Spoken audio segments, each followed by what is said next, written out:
ജനനായകന്റെ first review പുറത്തു വന്നിട്ടുണ്ടായിരുന്നു. അതെന്താണെന്ന് നമുക്ക് നോക്കാം. ആക്ച്വലി ഈ സിനിമ ഫുൾ റീമേക്ക് ഒന്നുമല്ല. സിനിമ ഭഗവത്ഗീതയുടെ കുറച്ച് ഭാഗങ്ങൾ മാത്രം, ചെറിയൊരു പോർഷൻസ് മാത്രമേ എടുത്തിട്ടുള്ളൂ. ഈ സിനിമ ഹോളിവുഡ് ലെവലാണ് എടുത്തു വെച്ചേക്കുന്നത്. ഇത് ഞാൻ ഉണ്ടാക്കി പറയണല്ല, വീഡിയോയിലുള്ളതുപോലെ ഞാൻ പറയാണ്. ഹോളിവുഡ് ലെവലിലാണ് സിനിമ എടുത്തു വെച്ചേക്കുന്നത്. വിജയുടെ കരിയറിലെ ഏറ്റവും ഉച്ചത്തിൽ നിൽക്കുന്ന സിനിമ എന്ന് വെച്ചാൽ ഏറ്റവും കിട്ടില്ലായിട്ടുള്ള സിനിമ ഇതാണെന്നാണ് പറയുന്നത്. ഈ സിനിമ ഓൾമോസ്റ്റ് 3 മണിക്കൂർ ഉണ്ടെന്ന് നിങ്ങൾക്ക് അറിയാലോ. എന്നിട്ട് പോലും ഒട്ടും ലാഗ് അടിക്കാതെ സിനിമ കാണാൻ പറ്റിയെന്നാണ് പുള്ളി പറഞ്ഞത്. ജനനായകൻ അത്ര ഫ്ലോയിലാണ് പോകുന്നതെന്നും പുള്ളി ഒരു വട്ടം പോലും ഫോൺ പോലും യൂസ് ചെയ്തിട്ടില്ലെന്നാണ് പറയുന്നത്. നിങ്ങൾ ഏത് സിനിമയുടെ കൂടെ വന്ന് ക്ലാഷ് വെച്ചാലും ജനനായകന്റെ തട്ട് താണു തന്നെ ഇരിക്കുമെന്നാണ് പുള്ളി പറയുന്നത്. ഇതുപോലൊരു സിനിമ വിജയ്ക്ക് കിട്ടിയിട്ടില്ല, ഇനി കിട്ടുമെന്ന് ഒരു സംശയമാണെന്നാണ് പുള്ളി പറയുന്നത്. നമ്മൾ ചില സിനിമ കാണുമ്പോൾ എന്നടാ പണി വെച്ചെടുക്കുന്ന പറയത്തില്ലേ, അത് ഈ സിനിമ കണ്ടു കഴിഞ്ഞിട്ട് നമ്മൾ പറയും. ഈ സിനിമ ഇറങ്ങി കഴിയുമ്പോൾ അതിന്റെ ഡിമാൻഡും കൂടും, പുള്ളിയുടെ ഗ്രാഫ് വരും. ഇത് ഞാൻ ഉണ്ടാക്കി പറയുന്നതല്ല, വീഡിയോയിൽ കണ്ട കാര്യം ഞാൻ പറഞ്ഞ. ഇത് പുള്ളിയുടെ കാഴ്ചപ്പാടി പറഞ്ഞായിരിക്കാം, ചിലപ്പോൾ പ്രൊമോഷൻ ചെയ്യുന്നതുമായിരിക്കാം. നമുക്ക് എന്തായാലും സിനിമ ഇറങ്ങിയിട്ട് നമ്മുടെ പെർസ്പെക്റ്റീവ് വേറെ ഇല്ലേ. അപ്പം നമുക്ക് സിനിമ ഇറങ്ങിയിട്ട് നോക്കാം. ഞാൻ പറഞ്ഞ വീഡിയോ എന്നെ താടി ഇതൊക്കെ വരും, ഞാൻ പറഞ്ഞ കള്ളാണെന്നൊന്നും വിചാരിക്കേണ്ട. അതിന് മുമ്പ് ഇരുന്ന് ലൈക്ക് ചെയ്യുക, ഷെയർ ചെയ്യുക, സബ്സ്ക്ரைப் ചെയ്യുക, പിന്നെ ഒരു കമൻറ്റും. அப்புறம் இந்த படத்தை பார்த்துட்டாங்க. ஒரு சில பேர் இந்த படத்தை பார்த்துட்டாங்க. நான் அவங்கள்ட்டையும் பேசிட்டேன். அந்த கான்ஃபிடென்ட்டில் தான் உட்காந்து இங்கே நான் பேசிகிட்டு இருக்கேன். அந்த படம் பகவந்த் கேசரி படத்திலிருந்து ஒரு கொஞ்சம் போர்ஷன் தான் எடுத்திருக்கிறாங்க.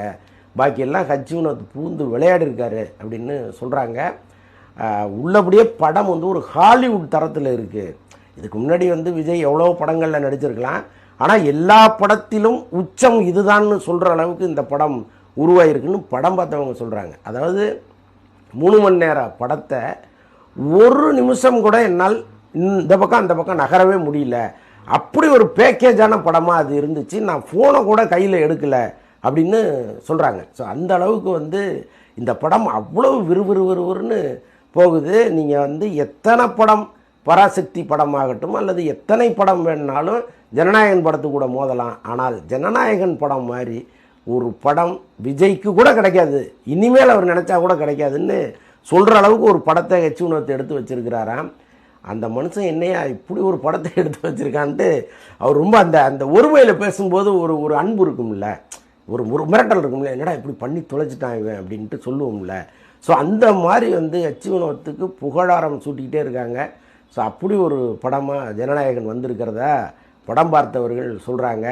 அதைத்தான் நான் இங்கே சொல்கிறேன். அதாவது ஒத்தையாக வந்தாலும் சரி, மொத்தமாக வந்தாலும் சரி, ஜனநாயகன் முன்னாடி நிற்கவே முடியாதுங்கிற அளவுக்கு தான் ஜனநாயகன் வந்திருக்குன்னு சொல்கிறாங்க.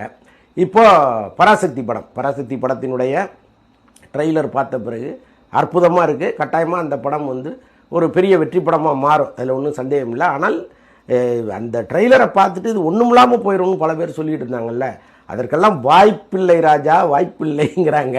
ஸோ அப்படி வந்திருக்கு தான் இந்த படம். இதில் சொல்வதற்கு பல விஷயங்கள் இருக்குது. ஸோ அதெல்லாம் நம்ம இங்கே படம் வருவதற்கு முன்னாடி வெளிப்படையாக சொல்ல முடியாது. பட் இருந்தாலும் விஜய் ரசிகர்கள் ரொம்ப கான்ஃபிடெண்ட்டாக இருங்க, கவலையே வேண்டாம். நான் ரொம்ப கான்ஃபிடெண்ட்டாக சொல்கிறேன். அதாவது காரணம் இல்லாமல் இப்படி ஒரு வீடியோவை நான் எப்போவுமே போட்டது கிடையாது. நம்மளும் யுகத்தின் பேரில் நல்லா இருக்காங்க அப்படின்ட்டு போயிடுவோம். ஆனால் நல்லா தான் இருக்குது, ரொம்ப ரொம்ப நல்லா இருக்குது. இதுக்கு முன்னாடி எத்தனை படம் வந்தாலும் இதை அடித்து காலி பண்ணணும்னு நான் சொல்கிறேன்னா அதில் ஒரு காரணம் இருக்குது.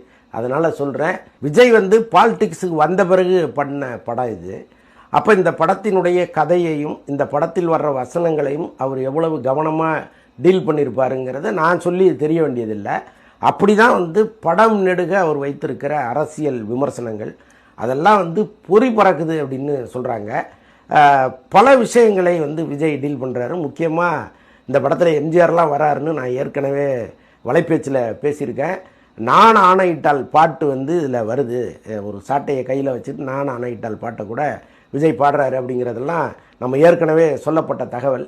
அதெல்லாம் இருக்கா அப்படின்னு திரும்ப கன்ஃபார்ம் பண்ணும்போது விஜயே அந்த பாட்டை பாடிட்டு வர்றாரு அப்படின்னு சொல்கிறாங்க. அப்புறம் படத்தில் தியேட்டர் தெரிக்கிற மாதிரி ஒரு டைலாக் இருக்குது. அதை இப்போ நான் சொல்ல விரும்பலை, நீங்கள் பாருங்கள். ஆனால் அந்த வார்த்தையை அவர் சொல்லும் பொழுது இவ்வளவு நாள் நினச்சிட்டு இருந்தாங்கல்ல, அவரை விஜய்க்கு எதிராக திருப்பி விட்டுடலாம், அவருடைய ரசிகர்கள் அத்தனை பேரும் விஜய்க்கு எதிராக நிற்பாங்க அப்படின்லாம் சொல்லியிருக்காங்கல்ல. ஒரு யூகத்திலேயே அவங்க அதெல்லாம் காய் நகர்த்துறாங்க.